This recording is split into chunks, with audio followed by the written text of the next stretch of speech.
ازاي المشاهدين والمشاهدات الكرام، مشاهدينا ومتابعينا في كل مكان، اهلا ومرحبا بكم. النهارده من مركز قليل، النهارده معانا شخصيه قياديه، شخصيه مميزه نتعرف بها.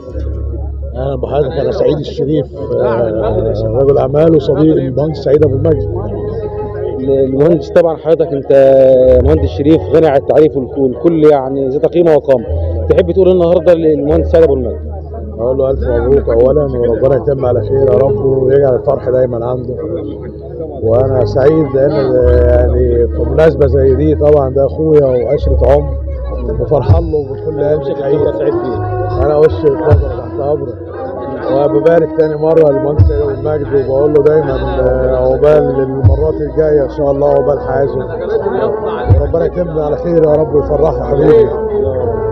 وسعيد بلقائك، انت راجل محترم، انا اتقابلت معاك قبل كده. الله يخليك سعيد. شكرا على ذوقك. عايزين كلمه للعروسين، تحب تقول لهم ايه؟ اقول لهم ربنا يوفقكم وبالرفاء والبنون ان شاء الله، وربنا يسعد ايامكم ويجعل ايامكم اللي جايه كلها فرح وسعاده وخير، وربنا يتم لهم على خير يا رب ويفرحهم، وعقبال اولادك ان شاء الله. شكرا سعيد بيه، شاكرين جدا وشرفنا باللقاء معاك والله. طبعا حبيبي، اتشرفت بمعاليك، شكرا جزيلا.